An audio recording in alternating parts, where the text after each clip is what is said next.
Hi, my name is Julie, and I did the con side of whether or not violent video games affect and harm our adolescent population. Looking at it on the con side was new for me. I've had to write a few different papers on video games and adolescents and children, and I've always chosen the pro side. Sorry, pro side. I've always been the type of believer that thinks that, yeah, they do. They cause our teens to have aggressive outbursts. They cause them to think differently, act differently, and deal with situations differently because that's the type of stuff that they're seeing in the video games that they're playing. I had previously found a lot of different studies that do support whether or not they harm them. In the majority of what I found prior to doing this debate was all pro. So looking into the con side of this really has helped actually open my mind to different perspectives of violent video games. One of the big pieces of information that I found that really persuaded my thinking was that there was actually a ruling in the Supreme Court that ruled 7-2 that violent video games do not cause youth to act aggressively. That, to me, given that it is the U.S. Supreme Court, speaks a lot. I think that there must have been a lot of research that went into why this was almost a unanimous vote. 7-2 for me is a big deal. That shows a lot right there for me. There's a lot of things that get overlooked when it comes to the research that they do for the pro side of this. The research that has been done has left out a lot of crucial information about whether or not there has been mental illness that is a cause for the aggressive outbursts. Mental illness can play a big role in the shootings that happen. I don't think necessarily they look at all of the components when doing the research on whether or not these video games cause issues. So when you look at the mental illness factor and how it is overlooked so dramatically, I think that will play a big role in why the pro side do believe that these violent video games are impacting our youth the way that they are.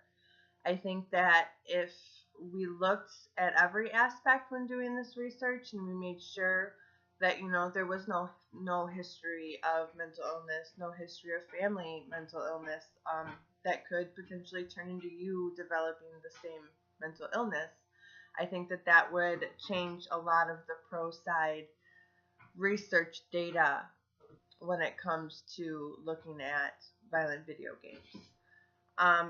A few different studies that I found also talks about how many kids play violent video games throughout the United States, and 97% of kids ages 12 to 17 play video games.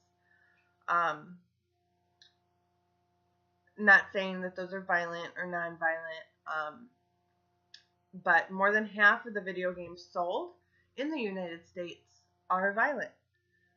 The majority of video games are shooter games, and that's what people like to play. We have talked to a few different players, and the boys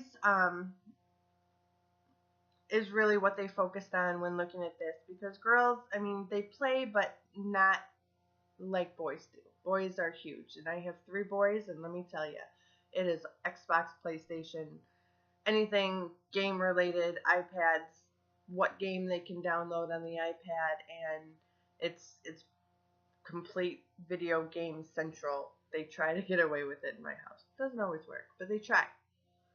So a peer-reviewed study that was published in the Journal of Adolescent Health surveyed boys on why they play these video games. why they feel the need to play these. And 61.9% of boys play the video games as a way to decompress and relax. 47.8% said it helped them forget about their problems, and 45.4% said it helped them with their anger. It allowed them to release anger in healthier ways than acting out at school or acting out with parents or being out on the streets causing trouble. And when I look at the information with that, I would rather have my kids sitting inside, not 24/7, but I would rather have them sitting inside and playing a video game than out running the streets and causing trouble and getting into fights and doing a lot of things that teenagers unfortunately are doing these days. You know, you have 12-year-old boys who are walking around with guns, and to me that reflects more of a parenting style than whether or not they're playing a video game. I also looked into the statistics of crime rate, and as shocking as it is, because I know in our society we have a lot of crime happening. I mean, right here in Rockford. I mean, with it being called the #1 most happening crime city ever in the United States right now, we don't have much going for us.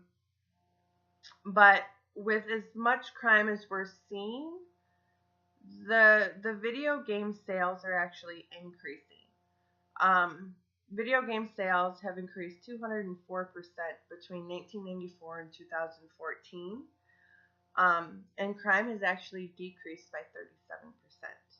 And murders by adolescents actually fell 76%.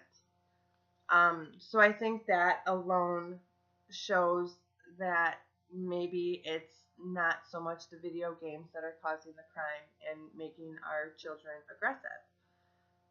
I think it has a lot more to do with, like I stated before, the mental illness, parenting styles, how much they can get away with at home, and whether or not they learn the difference between right and wrong. I know my kids can sit down and play a shooter game, and they're fine the next day. They don't have any anger outbursts. Their personality doesn't change, which was always one of my big pro sides, was that they had people playing video games for a week at a time, and the way they thought changed and the way they acted changed. Well, in my kids, I've never seen that either. So then I looked into the mass shootings that have happened. And there's over 150 million kids play video games. And there has been 71 mass shootings, 18 of which were by someone over the age of 18. So if you look at the difference between the 71 and the 18, you need to look more, again, the research shows that it deals more with mental illness in the video game. Most of the kids that have been involved in shootings and mass shootings have all been eventually diagnosed with some type of mental disorder. Whether it be they were schizophrenic or they were bipolar or any other type of mental illness. That's most of the cases of the mass shootings have been due to a mental illness.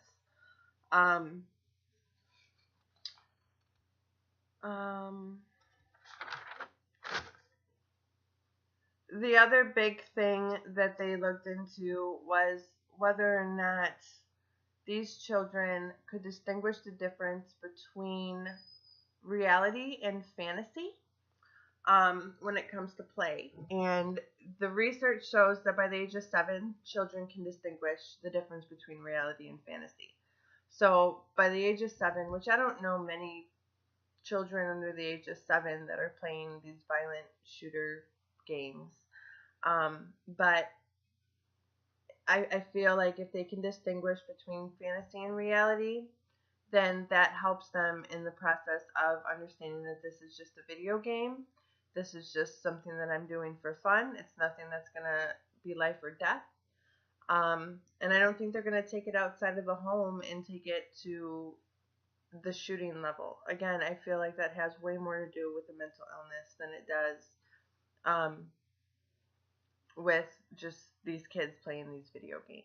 I mean, you can look at it. It's on the movie spectrum and TV shows and everything that's on TV now that these kids have seen. I know when I grew up, I was always playing 007 on Nintendo 64. We were just talking about it the other day.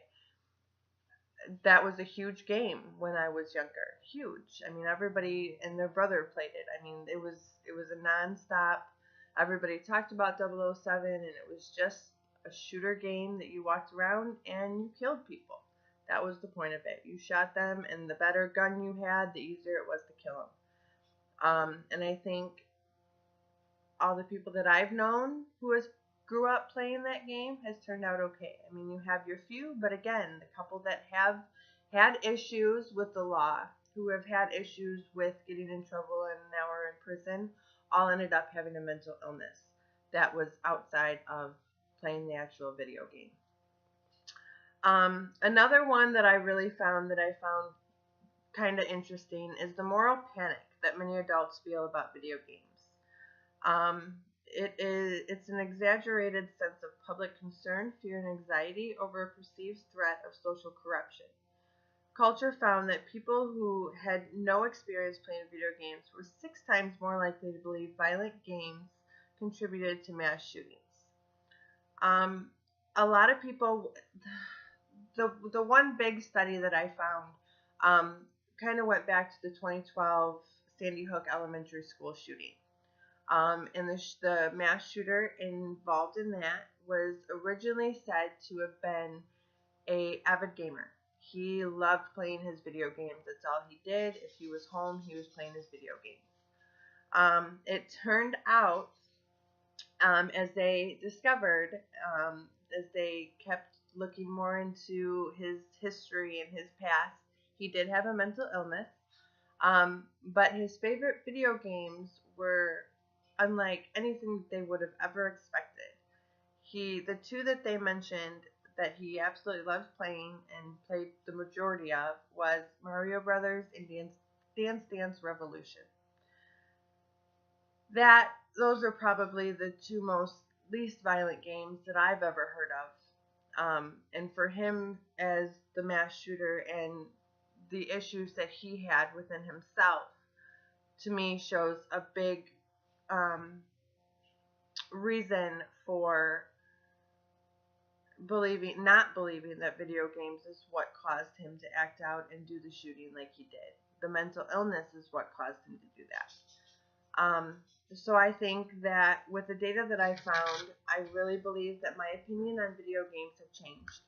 I think that it relates more to parenting and how you are raising your children. If you're raising your children to be healthy and respectful and grateful and happy, then I don't see an issue with letting them play a game where they walk around and they shoot zombies or they shoot whatever it is that they want to shoot. As long as they're old enough to understand the difference between reality and fantasy, and if there's no mental illness, I don't see an issue anymore. I'm not going to let my kids sit and play 24/7, but if they want to play a game, then I'll allow it. I mean, I don't see an issue with that after looking into the research. On the con side that I have, given that I have always been a pro advocate of video games, I hated them. But I think we need to look more into mental illness and family history of mental illness and what is causing the children to act the way that they're acting, and not put all the blame on violent video games and TV shows and movies.